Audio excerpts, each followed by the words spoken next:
মানুষের সাথে মানুষের পাশে।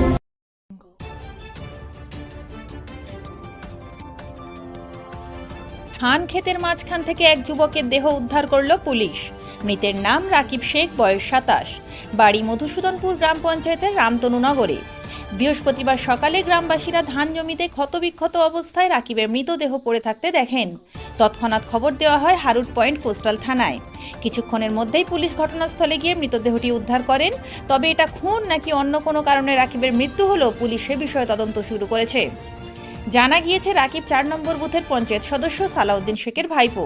আমি তো থাকি আমার দূরে বাড়ি, আমি একা এখান থেকে চলে গেছি একটু দূরে। কালকে রাত থেকে নাকি ছেলেটাকে পায়নি। আমার যা জানে যে আমার কাছে গিয়ে ছেলেটা আছে, সেইভাবে ওরা হয়তো খোঁজেনি ছেলেটা। সকালবেলা 6টার সময় ফোন যাচ্ছে যে মাঠের মাঝখানে কে মেরে কুপিয়ে ফেলে দিয়েছে।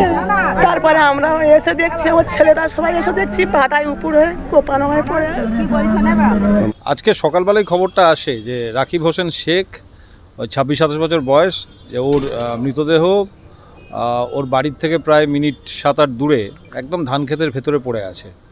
পুলিশ যায়, পুলিশ গিয়ে মৃতদেহ উদ্ধার করেছে, উদ্ধার করে হসপিটালে পাঠিয়েছে। বাদবাকিটা আমরা তদন্ত করে দেখছি যে কালকে রাতেও বাড়িতে ছিল, তারপর রাত্রে বাড়িতে বেরিয়েছিল। বাকিটা কী হয়েছে তদন্ত করে দেখছি আমরা সব মিলিয়ে। এখন অনেক অভিযোগ আসবে, আমরা দেখছি সেগুলো মানে কিভাবে কি হবে না হবে। এখনই এত তাড়াতাড়ি কিছু বলতে পারবো না। ডেড বডি পাঠানো হয়েছে পোস্টমর্টমের জন্য, পোস্টমর্টম রিপোর্টটা পাই তারপর বোঝা যাবে। কাকদ্বীপ থেকে বঙ্গভূমি নিউজ টিম।